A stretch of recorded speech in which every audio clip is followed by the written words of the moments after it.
Aujourd'hui, on parle de l'importance de se mettre en action avec mon invité du jour, Morgane Février. Bienvenue à l'épisode 83 de l'Accélérateur. L'Accélérateur, le seul podcast francophone qui propulse les résultats de votre entreprise à une vitesse fulgurante. Vous y entendrez des entrevues et des reportages sur l'entrepreneuriat, le social selling et le marketing. Je suis votre hôte, Marco Bernard. Salut tout le monde! Marco Bernard avec vous aujourd'hui en cet épisode 83. Et aujourd'hui, je reçois Morgane Février. Morgane est une animatrice de podcast, du podcast de l'entrepreneur, de même qu'un vlog sur YouTube. Elle est également coach et entrepreneur, serial entrepreneur, consultante, formateur marketing auprès d'entreprises. Elle est également l'instigatrice du Web Entrepreneur Day, le WED comme on dit plus communément, un événement qui se tient à Paris depuis 3 ans maintenant. Alors, au moment où j'ai contacté Morgane, elle était déjà en train de planifier le WED 2019, malgré que l'édition 2018 vienne tout juste de se terminer. Eh bien, aujourd'hui, elle viendra nous parler de l'importance de se mettre en action et qui d'autre qu'elle de mieux placée pour nous parler de ce sujet-là, elle qui a eu à faire face à de très graves problèmes d'apprentissage dans sa jeunesse, notamment à cause d'un problème de dyslexie. Alors, elle est également impliquée dans le projet Club & Com du site webmarketingcom.com et avec Co-Wanted, un endroit qui favorise la formation d'entrepreneurs à Paris. Alors, c'est une experte de stratégie digitale, est une passionnée de l'humain et des technologies. C'est une serial entrepreneur, comme je le disais tantôt, coach, business coach et également passionnée au niveau de l'hypnose. Alors, son engagement, c'est de mettre plus de valeur humaine dans une société de plus en plus digitale. Alors, elle viendra nous parler, comme je le disais tantôt, de l'importance de se mettre en action et je pense que c'est quelqu'un qui prêche par l'exemple lorsqu'on parle de ce sujet-là. Alors, ce sera extrêmement pertinent. J'aimerais vous rappeler les façons de me rejoindre avant de sauter dans l'entrevue. Donc, vous pouvez le faire sur facebook.com/M Marco Bernard ou sur instagram.com /M Marco Bernard ou encore sur mon courriel personnel au parler, P-A-R-L-E-R, A commercial, marcobernard.ca. Et pour ne rien manquer des primeurs, et il y en aura énormément la semaine prochaine, une très grosse annonce va être faite sur le site marcobernard.ca. Donc pour ne rien manquer, ne manquez pas de vous inscrire, de passer par la page marcobernard.ca /primeur au pluriel pour être certain de ne rien manquer. Et finalement, j'ai une petite faveur à vous demander. Donc, c'est simplement de passer sur iTunes pour laisser votre commentaire et votre note, votre avis sur le podcast Accélérateur. Ça m'aide énormément. Ça fait en sorte qu'on va être trouvé plus facilement, que le podcast va être trouvé plus facilement par les entrepreneurs francophones d'un peu partout dans le monde et évidemment qu'il y ait de plus en plus de gens qui puissent profiter de la rencontre d'entrepreneurs, un peu comme on le fait aujourd'hui avec Morgane Février, mais également avec tous ceux et celles qu'on a rencontrés dans les derniers mois. On est déjà à 83 épisodes, donc c'est juste de rendre service aux autres entrepreneurs puisque le podcast sera trouvé plus facilement lorsqu'on fera des recherches dans iTunes. Et pour ceux et celles qui ne savent pas comment faire, eh bien, vous pouvez vous rendre sur mon site internet. J'ai fait une page qui explique le cheminement qu'on doit faire pour laisser un avis sur iTunes. Donc, c'est sur la page suivante, le marcobernard.ca /avis-iTunes. Donc, AVIS-ITUNES. Et à cet endroit-là, vous allez trouver le cheminement complet pour être en mesure de laisser un avis sur cette plateforme. Le partenaire de cet épisode, eh bien, c'est Production Extrême, qui est une entreprise basée à Granby, au Québec, spécialisée dans la création de collections privées pour entreprises. Pour vos besoins en vêtements ou articles promotionnels, en uniforme corporatif, cette équipe d'une 20aine de personnes vous servira avec un degré de créativité et d'expertise inégalée dans le domaine. Forte de ses 62 années d'expérience dans le secteur de la confection de vêtements, Production Extrême peut également vous aider dans des projets de création entièrement personnalisés, que ce soit pour une production locale ou en Orient. Eh bien, l'équipe de vente a les outils qu'il vous faut pour répondre à vos besoins. Profitez de leur offre spéciale aux auditeurs de l'accélérateur disponible au marcobernard.ca/extrême. Alors, on est avec Morgane Février. Merci beaucoup, Morgane, d'avoir accepté l'invitation d'être sur l'accélérateur. C'est très, très apprécié. Eh bien, merci à toi, Marco, pour cette invitation. Ça me fait très plaisir d'être parmi vous aujourd'hui. Je dois dire, j'ai entendu à un certain endroit sur le web à un moment donné que avoir Morgane Février en entrevue, c'est tout simplement génial. J'ai entendu ça à un certain moment. Tu me mets la pression là pour le reste de l'épisode. Voilà. Morgane, je te laisse quelques instants pour te présenter, nous donner une idée du parcours que tu as franchi pour te rendre où tu en es aujourd'hui et ce que tu fais dans la vie. Waouh, alors en plus le parcours, ok. Donc moi j'ai fait à la base des études de psycho, mais aussi un peu cinéma-théâtre. J'ai fui la fac de psycho parce que ça ne me convenait pas. Parce que le cadre ne me correspondait pas et que j'avais des difficultés de 10 sur 10, de dyslexie, de dyspraxie, de dyscalculie, etc. et que je rentrais pas dans les cases et que ça m'allait pas. Donc, je suis partie avec mon sac à dos, je suis montée à Paris et puis j'ai fait des petits boulots. Et puis, au fur et à mesure, j'ai passé les niveaux et j'ai fini en directrice du Biz Development International de ma société, qui était une filiale du groupe Lagardère.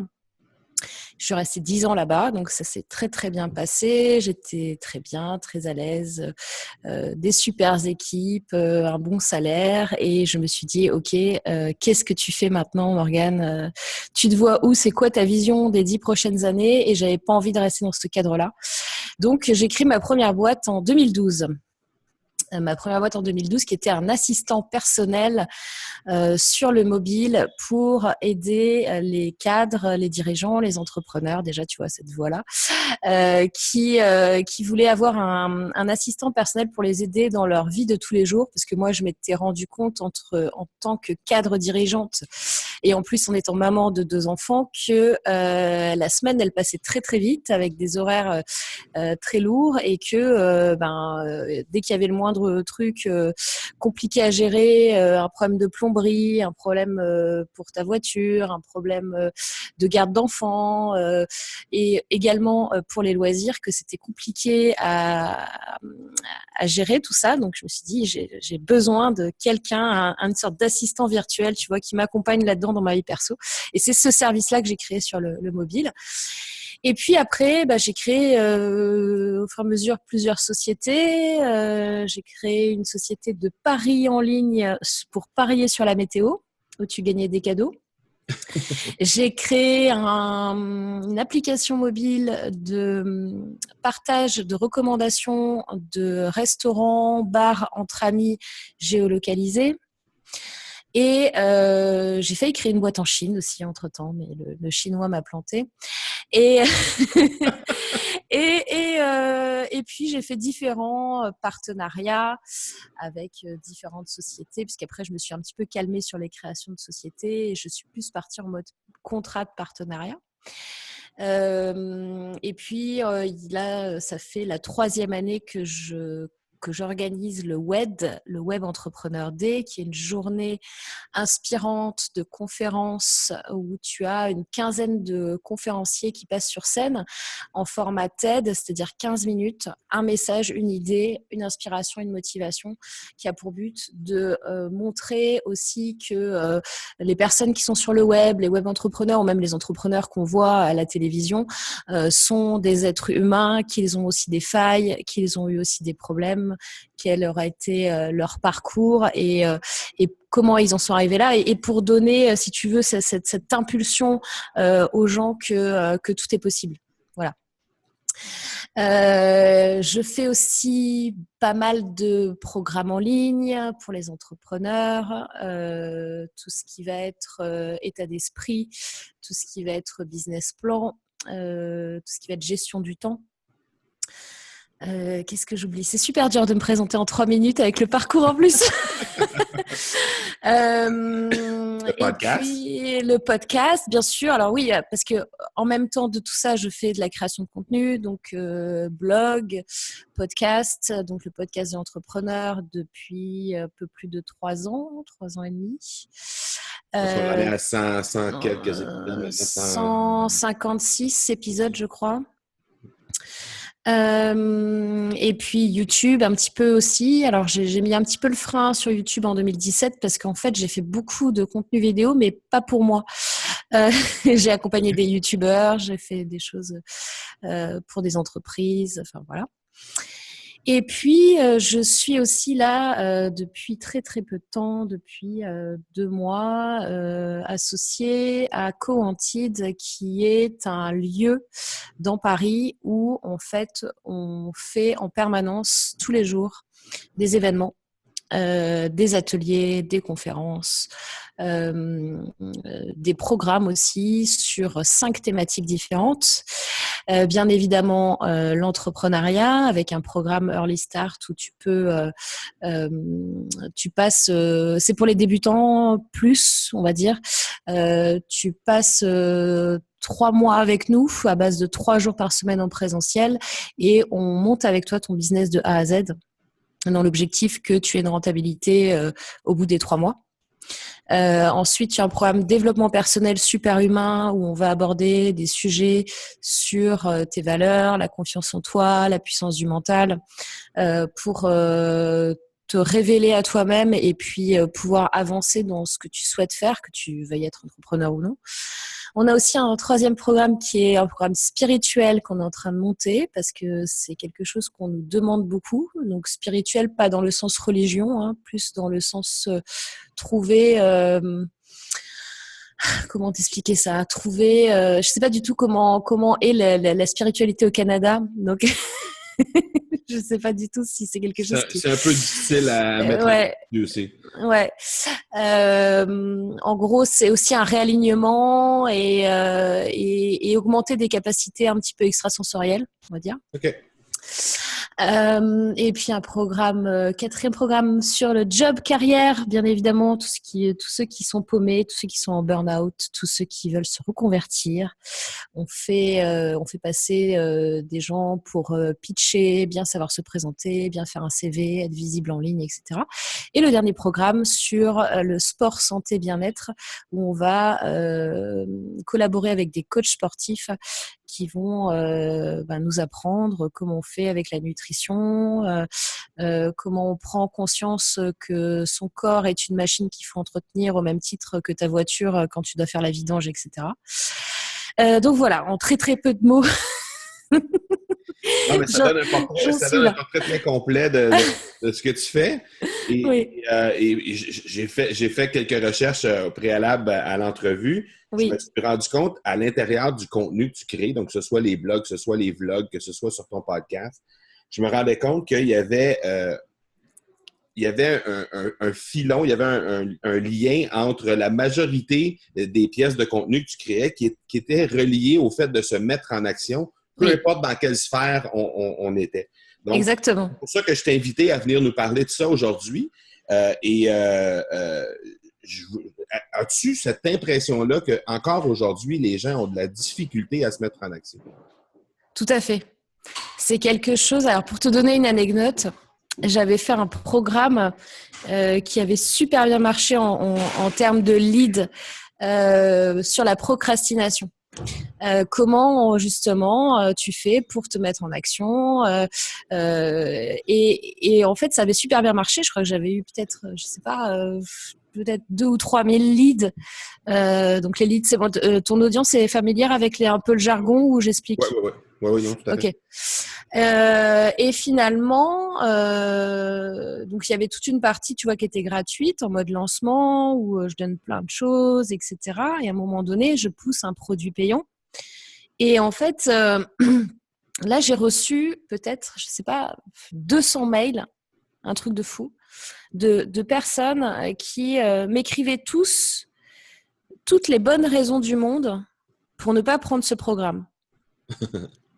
Et c'était jamais un problème. En plus, c'était quelque chose de très peu cher. Hein. Je crois que c'était un truc à 47 euros. Tu vois, moi, je vends pas des trucs à 10 000 euros. Hein. C'est pas OK. quelque chose qui est. Mes programmes en ligne, ils sont accessibles.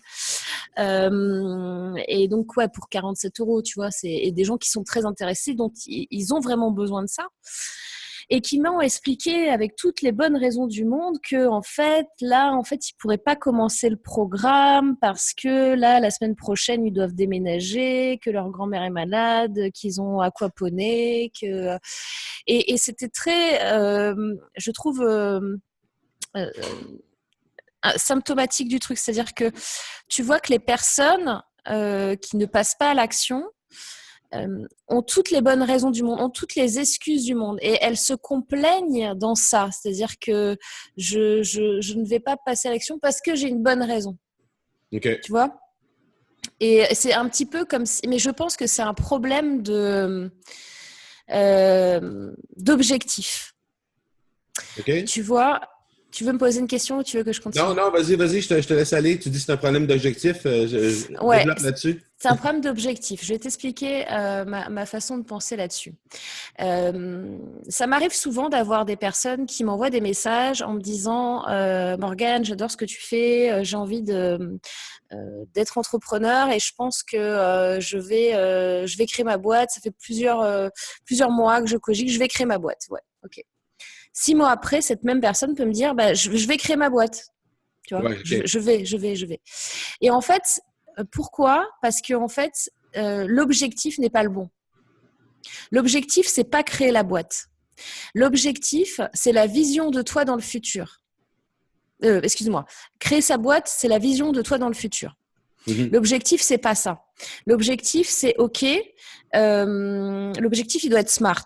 Je pense que tu as déjà dû parler de ça à ton audience. Ouais. Mm-hmm. Spécifique, mesurable, atteignable, réalisable, réaliste et temporel. Et en fait, quand tu dis je vais créer ma boîte, c'est pas un objectif smart. À aucun moment.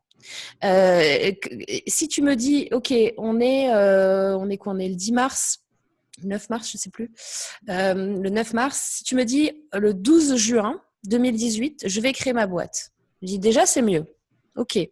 Mais avant de faire cet objectif-là, il faut que tu en aies fait plein d'autres. Donc, il faut que tu te sois mis des petites actions avant. Ouais. Sans les petites actions, personne ne peut faire une grosse action, un gros passage à l'action de monter sa boîte. Et donc, l'objectif ne doit pas être monter sa boîte. Ça, c'est la vision de toi dans le futur. L'objectif doit être, OK, si je veux créer ma boîte, qu'est-ce que je dois mettre en place comme action ? Donc, numéro 1, qu'est-ce que j'ai envie de faire ? Ouais. Qu'est-ce qui correspond à mes valeurs ? Qu'est-ce que j'ai envie de vendre ? Qu'est-ce que je sais faire ? Quelles sont mes compétences ? Quelles sont mes expertises ? Ok, je liste ça. Ok, maintenant, je veux faire quoi ? Je veux ouvrir une boulangerie, je veux faire des formations en ligne, je veux monter une start-up dans l'innovation. Ok, donc ça, tu définis. Après, une fois que tu as ce sujet-là, ok, maintenant, est-ce que je dois avoir des partenaires ? Oui, non. Bon. Si tu fais par exemple un food truck sur, je sais pas, de la nourriture végane, il faut que tu te sois renseigné sur où est-ce que je vais chercher ma nourriture première, où est-ce que je vais chercher ce que je vais vendre finalement, quel est mon fournisseur. Donc tout ça, c'est des petites actions que tu mets en place et tu verras qu'en fait, en mettant en place toutes les petites actions, il faut que j'achète un food truck, il faut que je trouve les fournisseurs, il faut que j'apprenne peut-être à cuisiner si je ne sais pas cuisiner, faut que je vérifie si tu fais ça dans Paris, tu as peut-être une législation spécifique pour est-ce que tu as le droit de te garer à tel et tel endroit ? Ou est-ce que c'est stratégique ? Est-ce que j'appelle les salons, les organisateurs d'événements et que je leur demande quand est-ce qu'ils font les événements pour mettre... Enfin, tu vois, tu as 1 milliard de choses à penser au lieu de penser, un jour, je vais créer ma boîte. Oui, tout à fait. Tu vois ? Et pour moi, je pense que les gens ne se mettent pas en action parce que c'est pas le bon objectif qu'ils se donnent. C'est-à-dire qu'ils ont la vision possible dans leurs rêves les plus fous de ce qu'ils veulent faire, mais ils se mettront jamais en action là-dessus tant qu'ils n'auront pas fait les petites actions, les petits objectifs d'avant. Dirais-tu que c'est influencé par le fait qu'aujourd'hui, on voit beaucoup. Quand on fait des recherches là-dessus, on va souvent tomber sur des entrepreneurs vedettes, des gens comme les Gary Vaynerchuk de ce monde, des gens qui sont vraiment trop gros pour être vrais quasiment, et on voit ça, puis ça donne l'impression des fois que les gens ont envie de tomber dans le fake it till you make it. Oui. De faire semblant jusqu'à temps qu'on y arrive, mais que dans le fond, on ne prend pas nécessairement les efforts pour y arriver, donc on fait seulement que faire semblant en bout de ligne. Ben, en fait, quand tu fais fake it until you make it, en fait, c'est bien. Parce que si tu fais ça, c'est que tu te mets en action. Tu vois? Oui, tu vois? Ah bah oui, tu te mets en action, forcément. Si tu fake it, c'est-à-dire que tu fais quelque chose quand même. D'accord? Si tu fais des vidéos tous les jours. Gary Vaynerchuk, ce mec-là, il bosse comme un taré. Je veux dire, il fait des vidéos tous les jours. Il a une équipe de tournage qui le suit en permanence. C'est quelqu'un qui, il n'est pas là par hasard. Hein. C'est pas la chance, c'est pas le hasard. C'est pas quelqu'un qui est arrivé du jour au lendemain sur la place. Ça y est, c'est Gary Vaynerchuk et puis c'est bon. Non, tu vois ce que je veux dire? C'est 18 heures par jour, 7 jours par semaine. Mais oui. Okay. Ce mec-là, c'est un monument, tu vois. Tout le monde ne peut pas faire Gary Vaynerchuk, c'est sûr. Maintenant, si les gens se bougent le cul et qu'ils commencent à faire des vidéos tous les jours, moi, je peux te garantir qu'à un moment donné, ils vont trouver une audience, ils vont trouver quelque chose. OK. Morgane Février, elle se met en action comment ces temps-ci? Ah ben, je crois que tu as remarqué, vu tout ce que je t'ai raconté. Mais plus concrètement, dans les derniers jours, dernières semaines, comment toi, tu traduis ça, cette mise en action-là? Tu veux dire tu veux que je te parle de projet ou tu veux que je te parle toi, concrètement. Ah bah écoute, moi là, j'ai eu le WED quand même, qui est mon événement phare qui s'est passé il y a 1 mois. OK. Et le WED est fini, mais je suis en train de préparer le WED 2019 déjà. OK. Donc, ça veut dire récolter toutes les images qu'on a mis en place, envoyer des sondages aux gens qui sont venus, commencer à voir qui je vais inviter l'année prochaine en speaker, essayer d'estimer est-ce que je garde ce modèle-là ou est-ce que je vais encore plus loin. Parce que là, c'était la 3e édition. Pour te donner une idée, en fait, il y a 300 personnes à peu près qui sont présents à l'événement.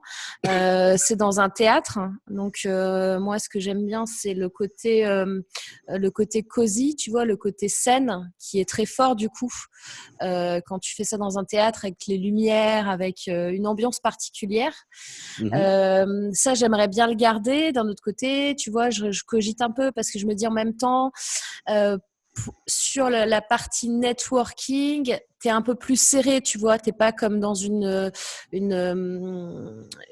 un endroit où tu as la même place que tu as pour le théâtre en mode networking derrière. Je ne sais pas si tu vois ce que je veux dire, c'est clair. Oui, tout à fait. Donc, je me dis ça, c'est un petit peu embêtant. Et puis, si on veut avoir un peu plus de sponsors et de partenaires, peut-être leur laisser un peu plus de place. Donc, je suis un peu en dualité là. Tu vois, l'année dernière, j'avais relancé, je crois, quasiment 24 heures après les ventes entre le WED 2017 et le WED 2018.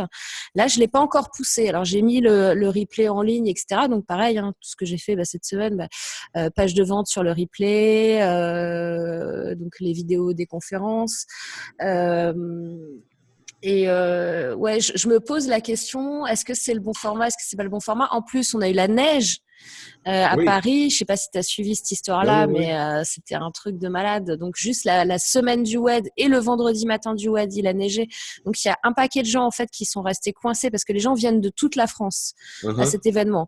J'ai, pour te donner une idée, j'ai peut-être que 30% de Parisiens Île-de-France qui viennent et j'ai 70% de provinciaux ou de gens qui viennent de l'étranger. Wow, quand même. Donc, la neige est un vrai problème. OK. Donc, je me suis dit, est-ce que je déplace au lieu de le faire en février? Est-ce que je le fais plus tard? Enfin, voilà. Tu vois, tout ça, c'est en train de cogiter dans ma tête. J'ai pas encore toutes les réponses. Parce qu'il y a quelques années, il était en avril, cet événement-là. Ouais. Le tout premier, je l'avais fait en avril. Et puis après, on m'a dit, à chaque fois que je parlais du WED, on me demandait si c'était en février, bien évidemment. Et ben oui, ça, tu sais, les blagues sur mon nom de famille, c'est mon vrai nom. Hein, donc, Et en moment, j'en ai eu marre et j'ai dit, OK, les mecs, très bien, je le prends comme un défi, on va le faire en février. Et du coup, depuis, je l'ai fait en février. Enfin voilà, donc je suis dans donc même si le WED est terminé, enfin il y avait le WED à faire, donc quand même entre Noël si tu veux et début février, ça me prend vraiment énormément de temps. Là l'après-WED ça me prend énormément de temps. Je suis en train aussi d'écrire un livre qu'on m'a commandé. J'ai une maison d'édition qui m'a commandé le livre, tu vois. Donc sur structurer et organiser son business sur Internet. Ça va être le titre, je pense. Plus Co-Antide qui me prend énormément de temps parce que les événements, non seulement je les organise, mais je les anime. J'ai aussi des demandes d'ateliers régulièrement pour les entrepreneurs. Là, par exemple, la semaine prochaine ou dans 10 jours, je ne sais plus, je vais en animer un sur comment être visible sur Internet en 30 minutes par jour.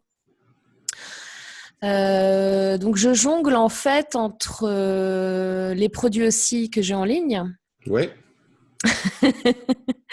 Donc mes produits à moi, les produits que j'ai en partenariat, les événements présentiels, les coachings aussi, puisque je continue aussi à faire du coaching individuel avec certains entrepreneurs.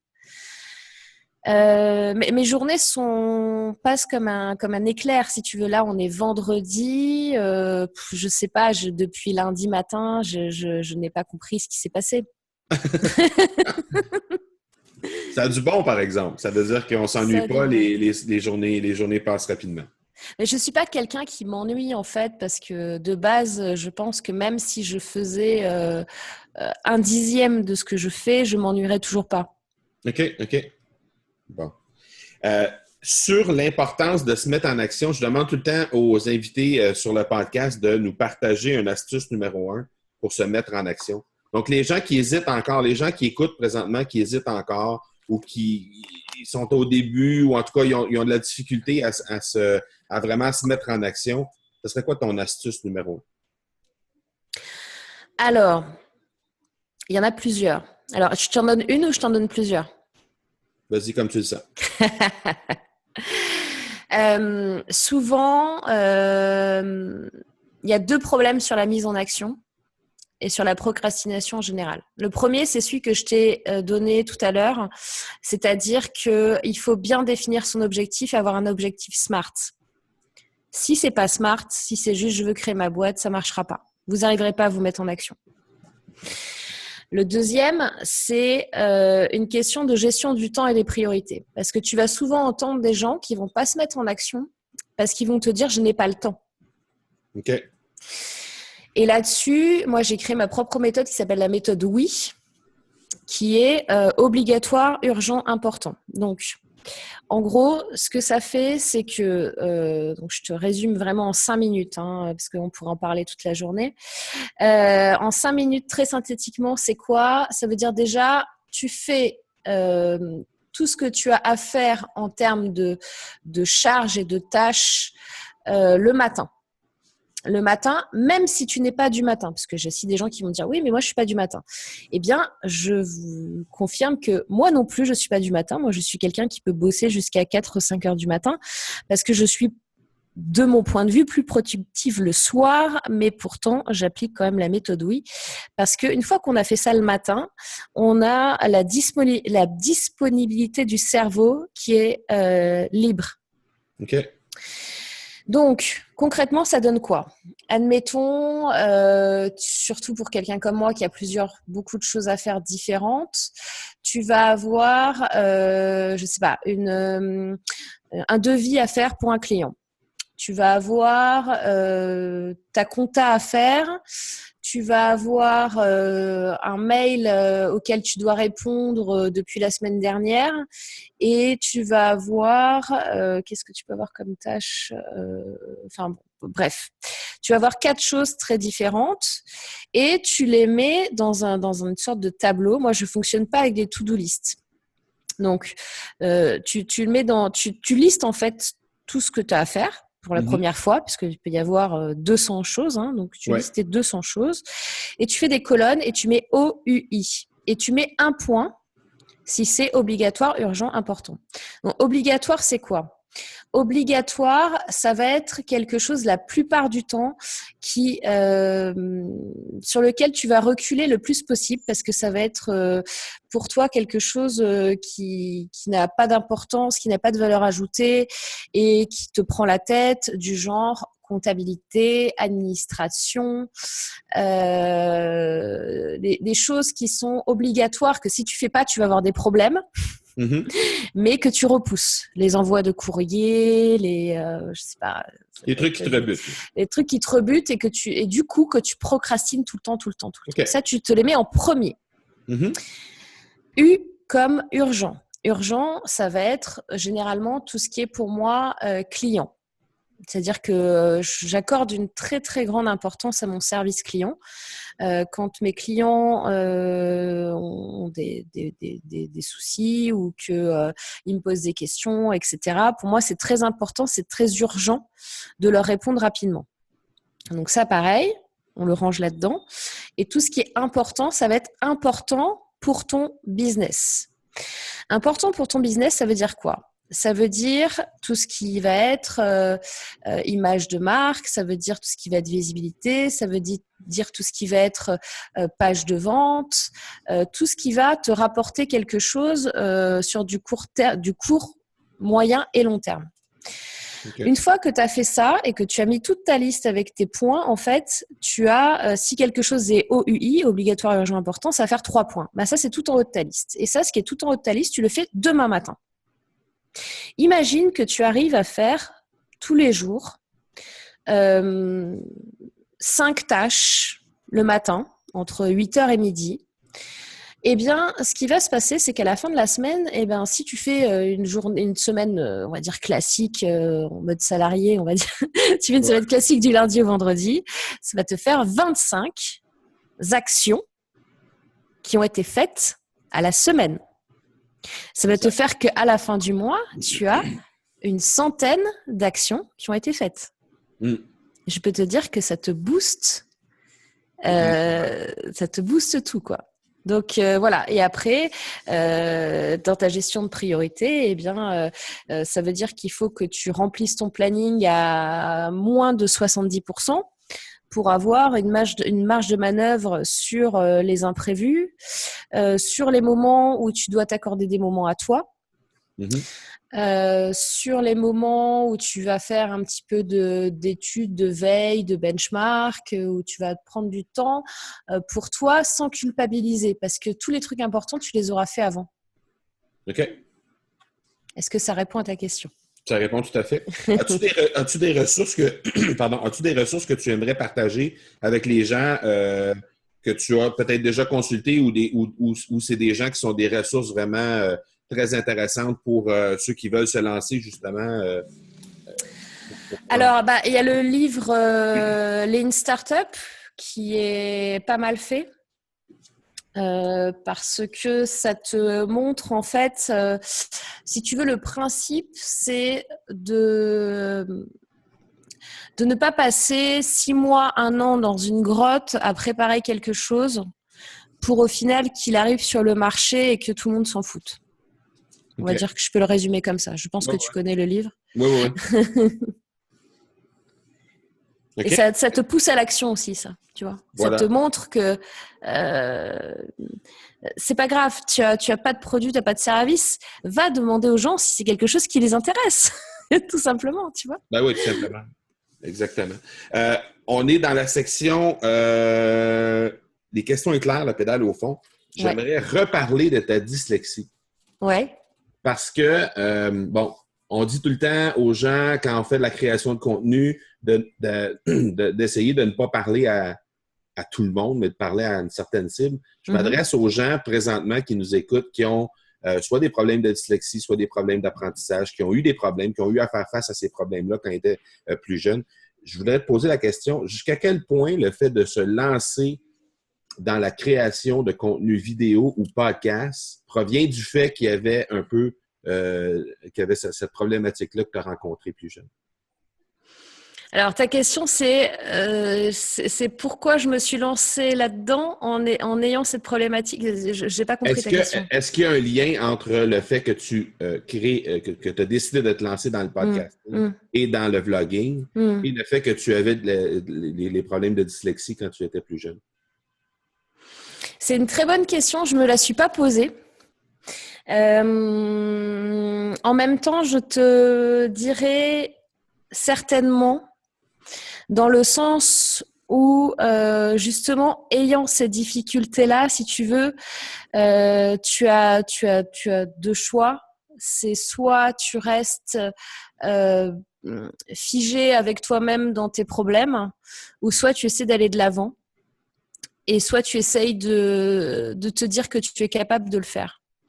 Il y a beaucoup de gens qui m'ont dit, et notamment quand j'étais en fac de psycho, c'est pour ça que j'ai fui, que moi j'étais incapable de faire quoi que ce soit dans ma vie, quoi. Mm-hmm.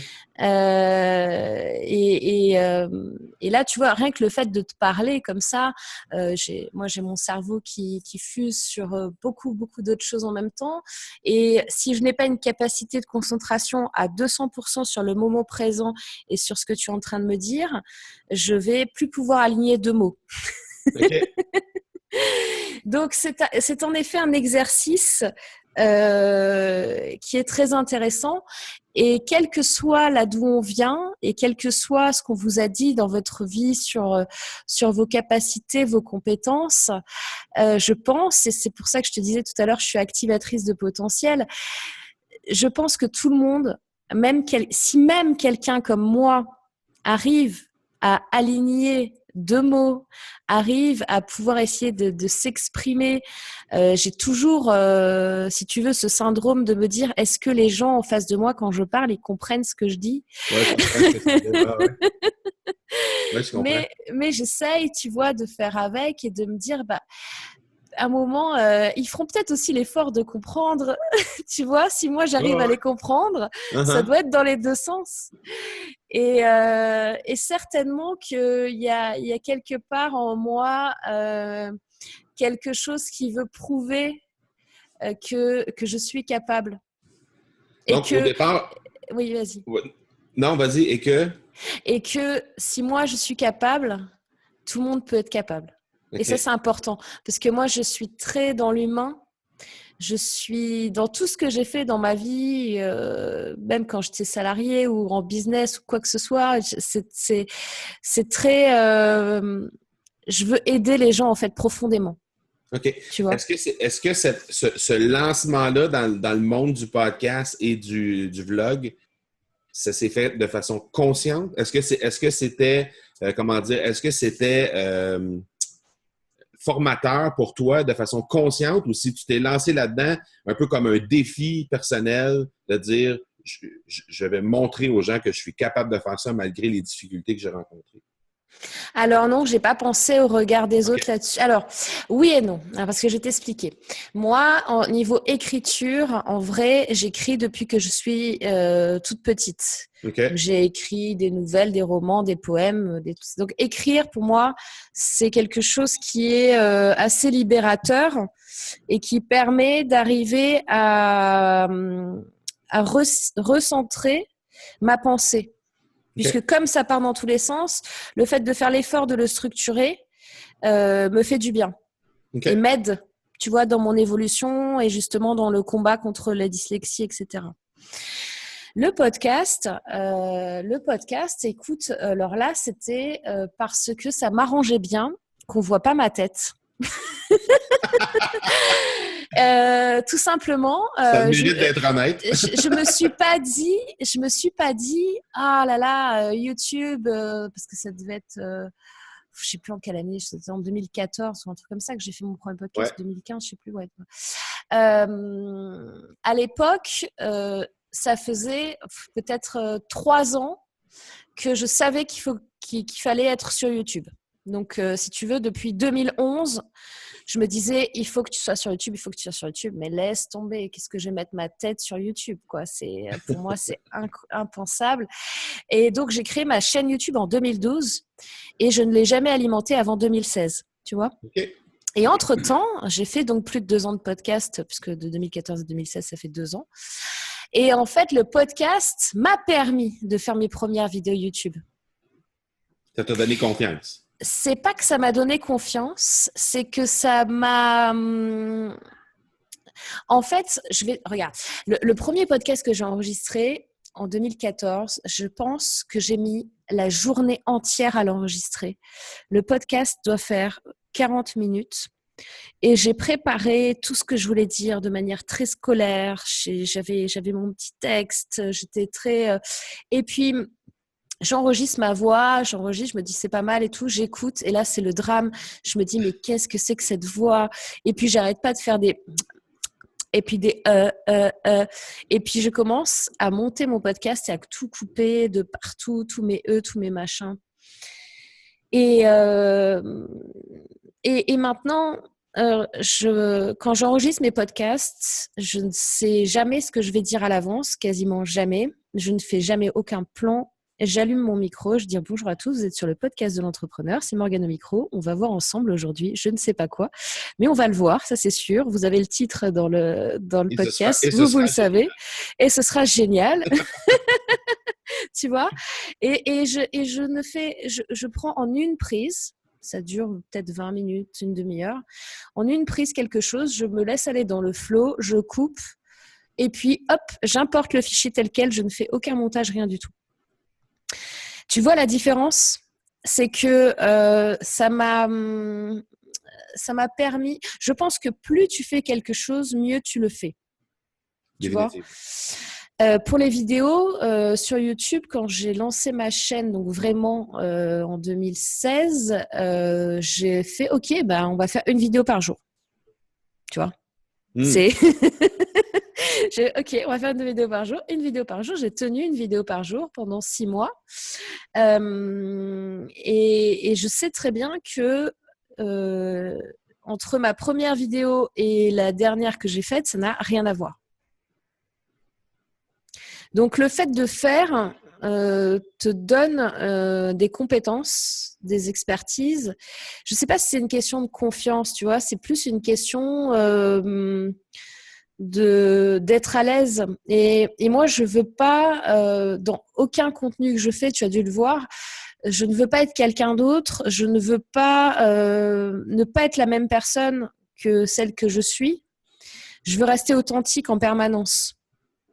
Donc, c'est important pour moi pour que tu vois ton vrai toi et qu'il n'y ait plus de barrières, de choses où tu dois réfléchir pendant des heures à te dire « Ah, mais là, si je dis ça, est-ce que les gens vont penser que machin ?» Et puis là, j'ai un cil sur la joue. Enfin, au secours. Ouais. Je me pose plus toutes ces questions. Je suis moi-même, je suis authentique. Ça plaît pas, voilà, c'est pas très grave. Moi, ce que je veux, c'est aider les gens. OK. Mais tout provient quand même du fait de se mettre en action. Dans ton cas, mais c'est sûr. Tu es mis en action sur le podcast, tu es mis en action sur plein d'autres, mais notamment sur ces 2 projets-là, qui étaient un défi vraiment très important en rapport avec les problématiques de dyslexie que tu avais rencontrées. Ah, mais bien sûr.